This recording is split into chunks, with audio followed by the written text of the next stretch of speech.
Good morning, students.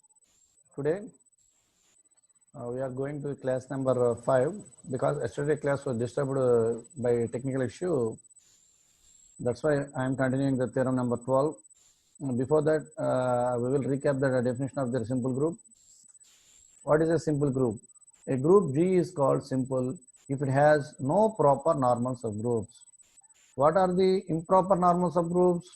They are G itself and singleton E are called the improper normal subgroups. That means if a group G has only improper normal subgroups or improper groups, improper subgroups, then that G is said to be simple group. Okay. Now we prove the theorem number 12. What is that? Every group of prime order is simple. That means every group with prime order is simple. For that, I am taking that let G is a group of prime order P, where P is a prime. Prime means we know that prime numbers. What are the prime numbers? Except 1. The 1 is not a prime number. 2, 3, 5, 7, 11, 13, 17, etc. are called the prime numbers. That means this group G has prime order means it has a prime, it has an order 2, 3, 5, 7, 11, 17, x13, x17, etc. Is it right? Okay, students? That's why we can say that G has an order greater than or equal to 2 because G has an order prime. Prime number starts from 2. That's why G has an order 2 or more. That means G has an order 2, 3, 5, 7 like that prime numbers. Okay, right. Next I am taking that let N is a normal subgroup of group G. I am taking that N is a normal subgroup in G. We know that by Lagrange's theorem, order of N divides order of G. We know that every subgroup divides the order of the group. Is it right? That means order of N divides order of G.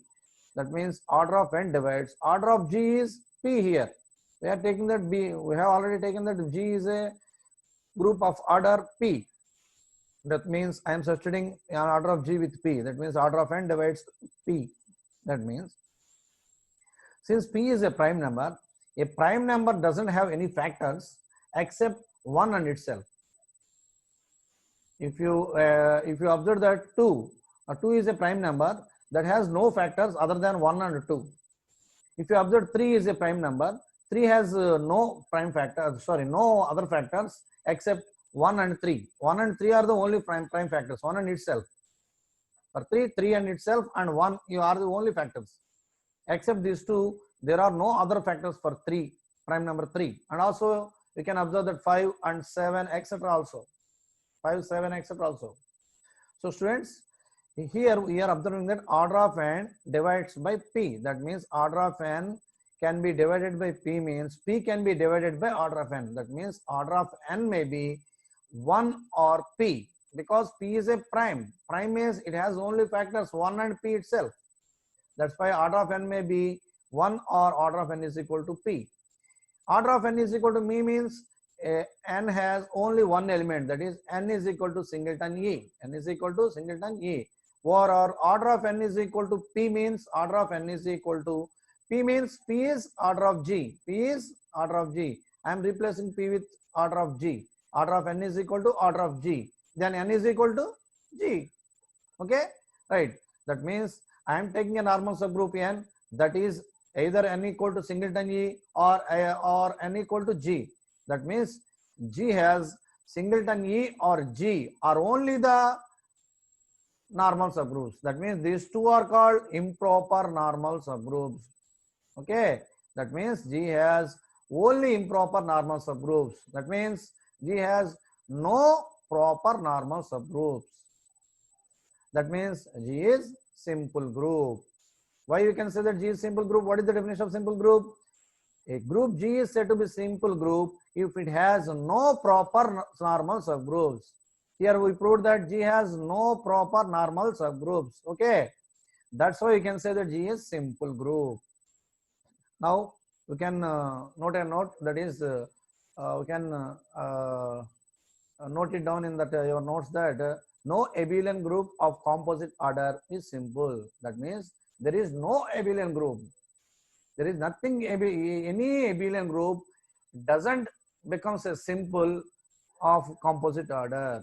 What's the meaning of this note? Okay, students, right? Now we are going to the theorem number 13. Students, you can observe that G by H is there. Before that, I want to explain that what is G by H in the previous classes. That's why I'm going to the previous topic, G by H. Just be patient. I will go there. Okay, that is not available in our that means in this file. So I am explaining briefly about the G by H. What is G by H? If you understand, G by H is a quotient group. Are you remembering?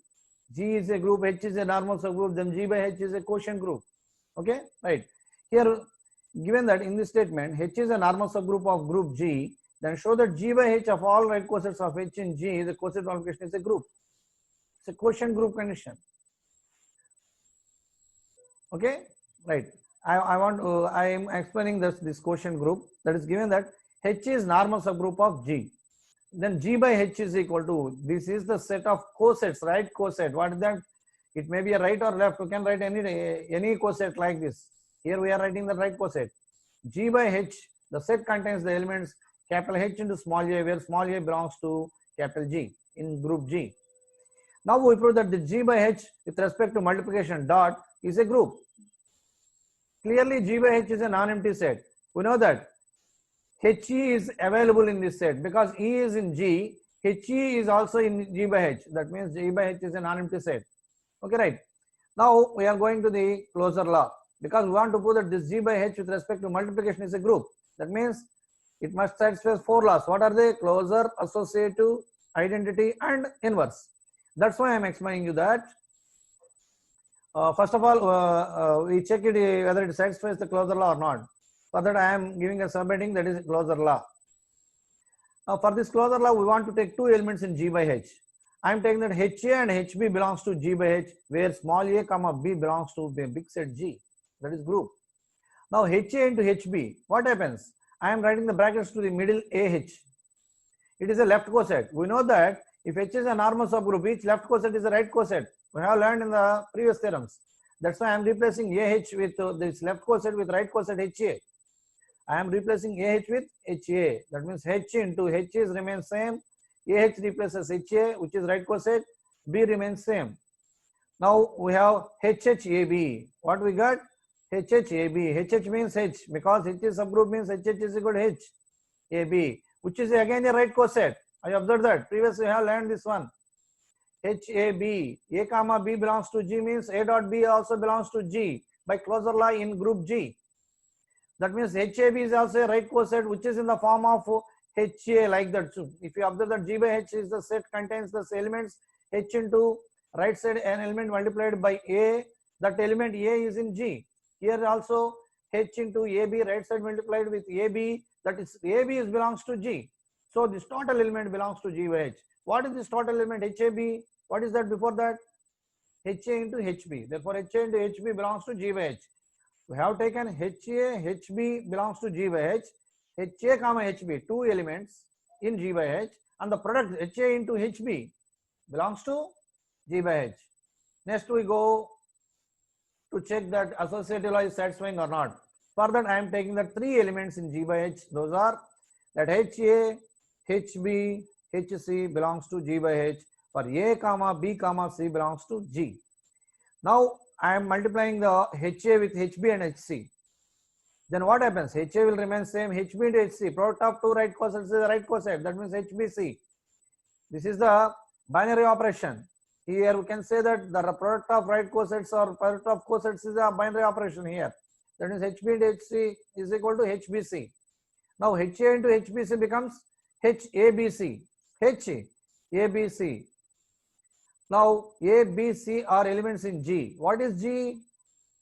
G is group.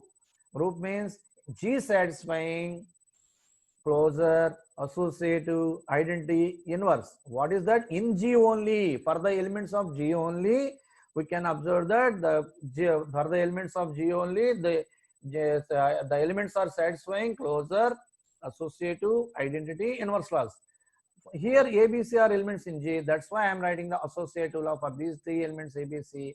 That is, by interchanging the brackets is called the associative law. You can note that A, B, C are in the same order in these two steps. The brackets were interchanged. Here the brackets are for the last two elements. Here the brackets are for the first two elements. Isn't that? This is the associative law in G because ABC are in G. Okay, right. Then how can we split here?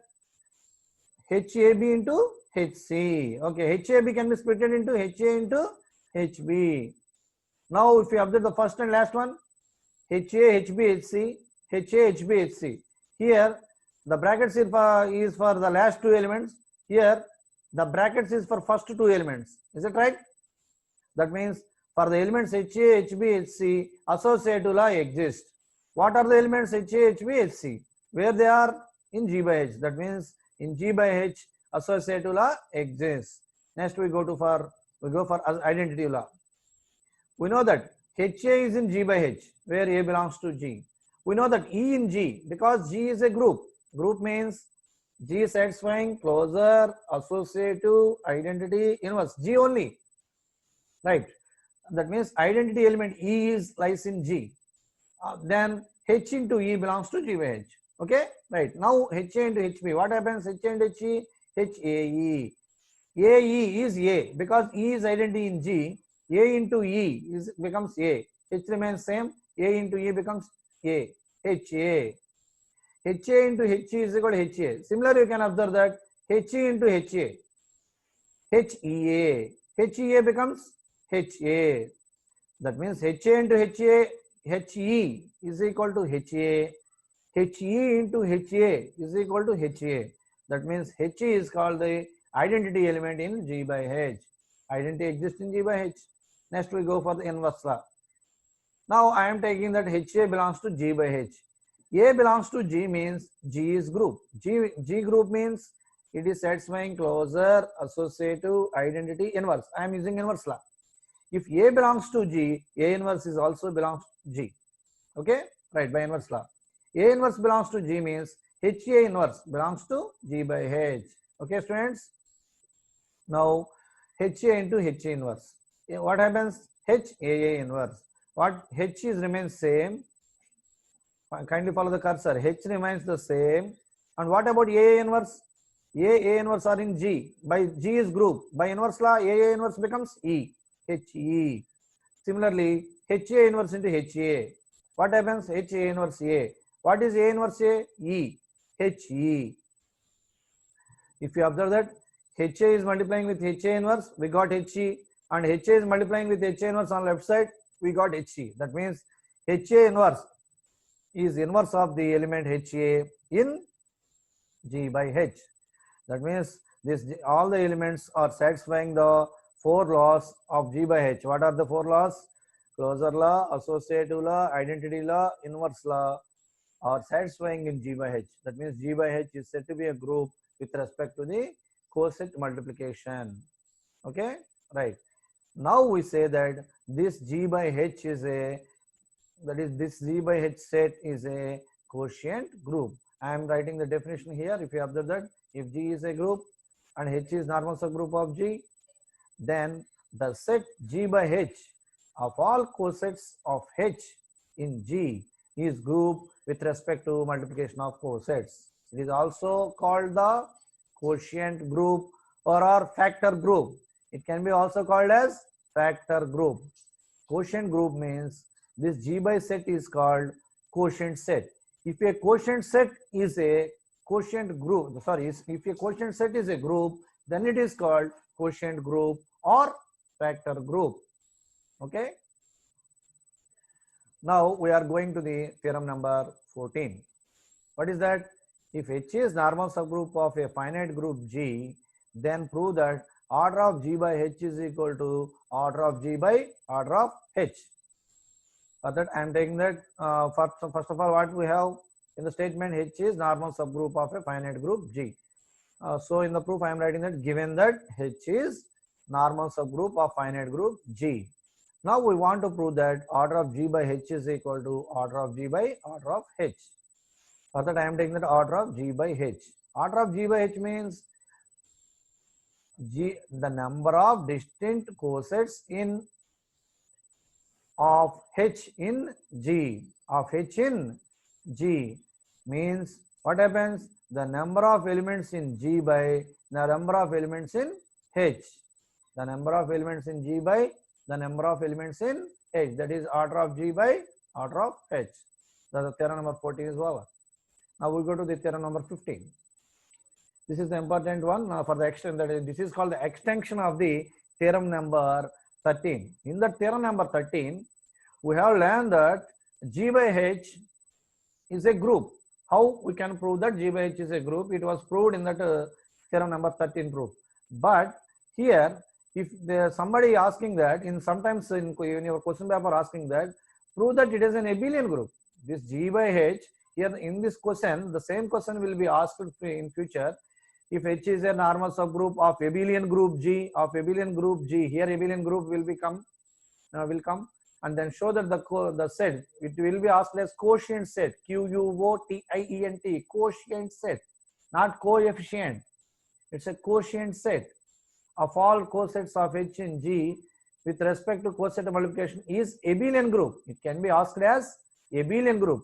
Here in theorem number 13 we proved it is a group. Group means closure, associative, identity, inverse, only 4 laws. If they asked abelian group, then we want to prove another law, that is, what is that? Abelian law. That is the theorem. That is the theorem in theorem number 15. What is that? Here we want to prove that G by H is abelian. What we have written that? We have to prove that G by H is abelian. This is the abelian law, extra law. This is the 5th law. For that I am taking that HA comma HB in G by H, where A comma B belongs to G. Then HA into HB is equal to, what happens HA and HB? HAB. A comma B are in G. Where is G? What is G? G is abelian group. What is that? G is abelian group. Abelian group, that means abelian law satisfies for the elements of G. What are the elements of G here? A comma B. A comma B satisfying abelian law. That means AB can be written as BA. HAB will becomes HBA. Okay, HBA can be split as HB into HA. What we have taken? HA is equal to HB. Then what we got? HB into HA. That means for HA, HB, abelian law satisfied. What are the elements of where are the elements of H and HB? They are in G by H. That means for the elements of G by H, abelian law exists. That means G by H satisfying abelian law. In the theorem number 13, G by H satisfied closure, associative, identity, inverse laws.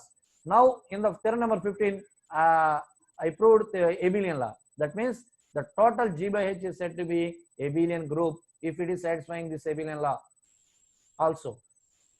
Yes, it was already satisfied now. We have already checked that H and HB is equal to HB and HA. That means G by H is abelian. Already we have proven that it is a group in theorem number 13. Here we proven that abelian. That means it is called abelian group, quotient abelian group, or factor abelian group. It can be says that quotient abelian group or factor abelian group also. Okay, students. I once again requesting all of you to kindly write down the notes and ask me any doubts in our WhatsApp group. I will clarify in that group, and also many of the students are unable to understand these type of theorems because normal subgroups is completely based on the normality. That means subgroup condition is already learned in the subgroups unit, that is unit number 2. But in this only the normality condition is the XS1. For that one, many of the students are confusing regarding this in this online class also. So I am once again requesting all of you to kindly ask me many times to understand the normality in our WhatsApp group. I will explain elaborately for each and every one basing on their grasping knowledge. Okay, students. So hope all of you follow my guidelines. Thank you. Thank you for signing off of the class 5 of the second BSc students who are studying 3rd semester. Okay, in the group theory mathematics, unit 3, class number 4. Thank you.